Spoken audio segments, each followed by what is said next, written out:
Hello everyone, this is Bilal from Diwali सरकार। और ये वीडियो मैं आपके लिए इसलिए बना रहा हूँ क्योंकि क्यू मोबाइल ने रिसेंटली एक नया फ़ोन लॉन्च कर दिया है और जिसका नाम अगर आप सुनेंगे तो आप ये बात मेरी तरह ही समझ जाएंगे कि क्यू मोबाइल इस टाइम सिर्फ एक ही चीज़ नहीं कर पा रही और वो ये है कि वो अपने नए मोबाइल फ़ोन्स के लिए नए नाम नहीं ढूंढ पा रही। रिसेंटली मैंने एक क्यू मोबाइल के फ़ोन को रिव्यू किया था जिसका नाम था क्यू मोबाइल नॉयर S4, जो कि आप अगर नेट पे सर्च भी कर लें तो सबसे पहली जो उसकी डिस्क्रिप्शन आती है वो क्यू मोबाइल नॉयर S4 की नहीं आती बल्कि वो सैमसंग गैलेक्सी S4 की आती है। और अब क्यू मोबाइल ने जो दूसरा फ़ोन लॉन्च किया है उसका नाम है क्यू मोबाइल S2 प्लस। और पहली बात तो ये है कि क्यू मोबाइल ने एक फ़ोन कुछ टाइम पहले लॉन्च किया था जिसका नाम था S2 और 2015 में लॉन्च किया था। उसके बाद एक और फ़ोन लॉन्च किया उनने इसी फ़ोन को थोड़ा सा मॉडिफाई करके जिसका नाम रखा गया S2 Pro। और अब उनने एक बड़ा फ़ोन लॉन्च किया है जो कि टैबलेट्स की रेंज में चला जाता है और उसका नाम उन्होंने रखा है S2 प्लस। अगर इसके डिस्प्ले की बात की जाए तो इसका 5.5 इंच का IPS डिस्प्ले पैनल है जिसकी रेजोल्यूशन है HD यानी कि 720p और इसकी अगर PPI की बात की जाए तो वो है 320 पिक्सल पर इंच। अब ये काफ़ी अच्छा डिस्प्ले है और IPS टेक्नोलॉजी है और मुझे काफ़ी लोग ऐसे मिलते हैं जो कहते हैं कि LED टेक्नोलॉजी बहुत अच्छी है, IPS टेक्नोलॉजी बिल्कुल बेकार है। तो ऐसा बिल्कुल नहीं है। एमोलेड टेक्नोलॉजी ज़्यादा ब्राइट होती है, उसके जो ब्लैक कलर्स होते हैं उसमें ब्लैक कलर काफ़ी अच्छा नज़र आ रहा होता है, लेकिन इसका हरगिज़ ये मतलब नहीं है कि एमोलेड टेक्नोलॉजी बिल्कुल अच्छी है और IPS टेक्नोलॉजी बिल्कुल फारग है। इनफैक्ट अगर आपने लेटेस्ट आईफोन कोई भी देखा हो या पहला आईफोन देखा हो तो अब तक जितने भी आईफोन्स या आईपैड्स लॉन्च हुए हैं उन सब के अंदर IPS टेक्नोलॉजी LCD डिस्प्लेज ही लगे हुए हैं और ये काफ़ी अच्छी टेक्नोलॉजी है और इसका डिस्प्ले काफ़ी अच्छी क्वालिटी का होगा और काफ़ी अच्छी रेजोल्यूशन भी प्रोवाइड करेगा। इसके साथ साथ मैं आपको ये बताता चलूँ कि अभी मेरे पास ये मोबाइल आया नहीं है, मैंने इसको सिर्फ पिक्चर्स में देखा है और मेरे ओपिनियन वीडियो मैं आपके लिए बना रहा हूँ। तो जैसे ही ये मोबाइल मुझे रिसीव होगा मैं आपको इसकी पूरी मुकम्मल रिव्यू अपलोड कर रहा हूँ इसी चैनल के ऊपर और उसके साथ साथ मैं स्पीड टेस्ट और कैमरा टेस्ट भी आपको प्रोवाइड कर रहा हूँ। अगर इसके फ्रंट की बात की जाए तो इसके फ्रंट को आप देखते साथ पता लग जाएगा आपको कि इसमें क्यू मोबाइल ने लगाए हैं स्टेरियो स्पीकर, जिसका मतलब ये है कि वो प्रोवाइड करेंगे स्टेरियो 3D साउंड। और अगर आपको नहीं पता कि स्टेरियो साउंड क्या होता है तो उसका मैं आपको बता देता हूँ। अगर आपने नॉर्मल कोई स्पीकर यूज़ किए हो अपने लाइफ के अंदर तो वो स्पीकर्स मोनो टेक्नोलॉजी के ऊपर वर्क कर रहे होते हैं और उस टेक्नोलॉजी में होता ये है कि जितने मर्जी स्पीकर्स आप लगा लें उन सब स्पीकर्स के अंदर से सेम साउंड आ रहा होता है और इसकी वजह से सराउंड साउंड का जो इफेक्ट है वो पैदा नहीं हो रहा होता। लेकिन स्टेरियो एक ऐसी टेक्नोलॉजी है जो कि साउंड हमें इस तरह प्रोवाइड करती है कि हमें वो डिफरेंट डायरेक्शन से आता हुआ महसूस होता है और काफ़ी अच्छा सराउंड साउंड हमें फील हो रहा होता है। इसके अलावा अगर आप इसके फ्रंट पे नजर डालेंगे तो आपको एक और बात जो नजर आएगी वो है इसका 5 मेगापिक्सल का कैमरा और अगर इसकी बैक पे नजर डाली जाए तो 8 मेगापिक्सल का कैमरा लगाया गया है जिसके साथ एक नॉर्मल LED फ्लैश है।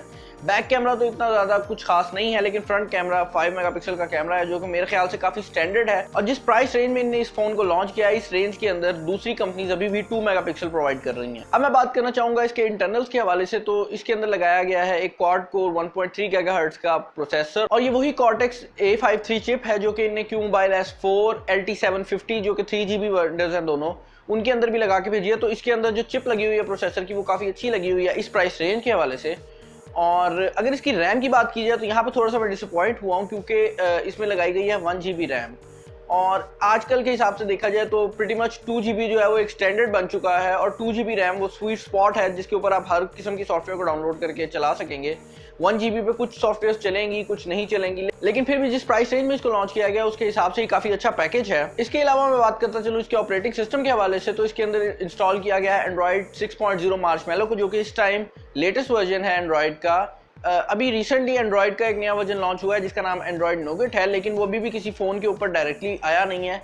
माना यह जा रहा है कि गैलेक्सी नोट 7 जो कि अभी रिलीज होना है उसके अंदर वो पहली दफ़ा आएगा या नेक्सस के फ़ोन्स के अंदर वो आएगा। इसके अलावा हमने अभी उसे किसी लेटेस्ट फ्लैगशिप के ऊपर नहीं देखा। यहाँ पर मैं आपको एक और बात बता दूं कि इसके अंदर लगाई गई है 2500 mAh की बैटरी जो कि इस प्राइस रेंज के हिसाब से काफ़ी ज़्यादा है। अगर इस प्राइस रेंज में हम क्यू मोबाइल के पिछले फ़ोन्स की बात करें तो उनमें लगाई जाती थी 1800 mAh की बैटरी या 2100 mAh की बैटरी, तो क्यू मोबाइल ने उसको भी काफ़ी ज़्यादा बूस्ट किया है। और उसकी एक बड़ी रीज़न ये है कि क्यू मोबाइल ने इस फ़ोन के अंदर जो डिस्प्ले प्रोवाइड किया है वो है 5.5 इंचेस का। तो अगर उस डिस्प्ले को चलाना है तो बैटरी लाइफ भी ज़्यादा चाहिए होगी, बैटरी की भी ज़्यादा कंजम्पशन होगी क्योंकि डिस्प्ले काफ़ी बड़ा है और इसी डिस्प्ले की वजह से ये फ़ोन फैबलेट डिवाइसेस के अंदर आ जाता है। अगर मैं बात करूँ इसकी इंटरनल स्टोरेज के वाले से तो वो है 16GB जो कि मुझे काफ़ी ज़्यादा सरप्राइजिंग लगी क्योंकि अभी तक भी क्यू मोबाइल बाकी फ़ोन्स के अंदर 8GB ही प्रोवाइड कर रहा है। तो एक अच्छा स्टेप था कि इंटरनल स्टोरेज को उन्होंने 16GB कर दिया है। और अगर आप एक नॉर्मल यूज़र हैं जिनने कुछ सोशल नेटवर्किंग ऐप्स डाउनलोड करनी होती है और उसके अलावा आपको कोई खास गेमिंग का ज़्यादा शौक नहीं है या आप कोई ऐसी एप्लीकेशन यूज़ नहीं कर रहे होते जिसको बहुत ज़्यादा रैम चाहिए होती है तो मेरे ख्याल से ये फ़ोन काफ़ी अच्छा है और आपको बगैर किसी SD कार्ड के भी आपको इतनी इंटरनल स्टोरेज प्रोवाइड कर देगा कि आप इसमें सोशल नेटवर्किंग ऐप्स कर सकें।